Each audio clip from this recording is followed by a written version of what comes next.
ಹೋಯ್ ನಮಸ್ಕಾರ ಎಲ್ಲರಿಗೂ. ಎಲ್ಲ ಹೇಗಿದ್ದೀರಿ? ಕಾಣಿ ಭಾರಿ ಖುಷಿಂಗಿದ್ದೆ. ಇವತ್ತು ಊರಿಗೆ ಹೊರಟಿದ್ದೆ. ಹಂಗೆಲ್ಲ ಈಗ ಸ್ವೆಟ್ರ್ ಭಾರಿ ಚಳಿ ಮಾರ್ರೆ. ಬೆಂಗಳೂರು ಹಂಗೆ ಸಿಕ್ಕಾಪಟ್ಟಿ ಚಳಿ ಇತ್ತು.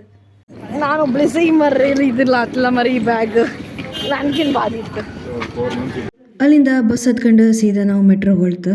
ಬ್ಯಾಗ್ ಮಾರ್ರೆ ಆತಿಲ್ಲೇ ನನಗಿನ್ ಜಾಸ್ತಿ ವೆಯ್ಟ್ ಇತ್ತು ಮಾರ್ರೆ. ಅದು ಎಂತ ತುಂಬ್ಕೊಂಡಿದ್ದೆ ಅಂತ ನನಗೆ ಗೊತ್ತಿಲ್ಲ. ಅಲ್ಲಿ ಮೆಟ್ರೋದೊಳಗೆ ಹೋಯ್ತು. ಹಬ್ಬ ಜನ ರಾಶಿ ಕಂಡ್ರೆ ಅಷ್ಟು ದೊಡ್ಡ ಪ್ರಪಂಚದಂಗೆ ನಾವು ಎಂಥದೂ ಇಲ್ಲ ಅನ್ಸುತ್ತೆ ಕೆಲವು ಸತಿ. ಅದಕ್ಕೆ ಊರು ಬದಿ ಹೋಗಿ ಜೋರು ಮನ್ಸು ಬತ್ತು ಕಾಣಿ. ಊರು ಬದಿಂಗ ಅಪ್ಪ ಅಮ್ಮನಿಗೆ ನಾವೇ ಪ್ರಪಂಚ. ಇಲ್ಲೆಲ್ಲ ಇತ್ತಲ್ಲ ಅವ್ರವ್ರಿಗೆ ಅವ್ರವ್ರದ್ದು ಒಂದು ಪ್ರಪಂಚ ಇರುತ್ತೆ. ಅದಕ್ಕೆ ಊರು ಬದಿ ಹೋಗ್ಬೋದಂದ್ರೆ ಮಕ್ಕಳಿಗೆಲ್ಲ ಭಾರಿ ಖುಷಿ ಆಗ್ಬೋದು ಬೆಂಗಳೂರಿಗೆ ಇದ್ದವ್ರಿಗೆ. ಮಾರೆ ಬೇಜಾರೊಂದು ಇದ್ದಿತ್ತು. ನಾ ಅಮ್ಮನ ಹತ್ರ ಹೇಳಿದೆ, ಅಮ್ಮ ದಾಲೆಲ್ಲ ಮಾಡಬೇಡಿ ನೀವು, ಏನಾದ್ರು ಗರಾ ತಿಂಡಿ ಮಾಡಿಡಿ ಅಂತ. ಇಲ್ಲ ನಾ ದಾಲೆ ಮಾಡಿರ್ತೇವೆ, ಅದು ನಿಂಗೆ ಫೇವ್ರೇಟ್ ಉಪ್ಪಿಟ್ಟಲ್ಲ, ಉಪ್ಪಿಟ್ಟೆ ಮಾಡಿರ್ತೇನೆ. ನಂಗಂತೂ ಯಾರು ಭದ್ರ ಮಗಿತ್ತು ವಾಪಸ್ ಅಲ್ಲೇ ಪಿ ಜಿಗೆ ಆಯ್ಕೊಂಬ ಅನ್ಕೊಂಡೆ.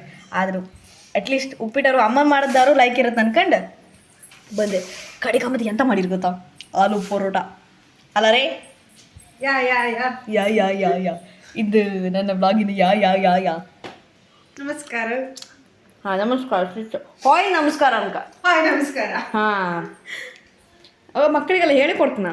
ಇನ್ನೂ ಟ್ರೇಲರ್ ಅಷ್ಟೇ, ಇನ್ನೂ ಸುಮಾರು ಇತ್ತು ಹೇಳೋಕ್ಕೆ. ಹೀಗೆ ವಿಡಿಯೋಗೋಸ್ಕರ ನೋಡ್ತಾ ಇರಿ ರಾಮನಗು ವ್ಲಾಗ್ಸ್. ಟಡಾ.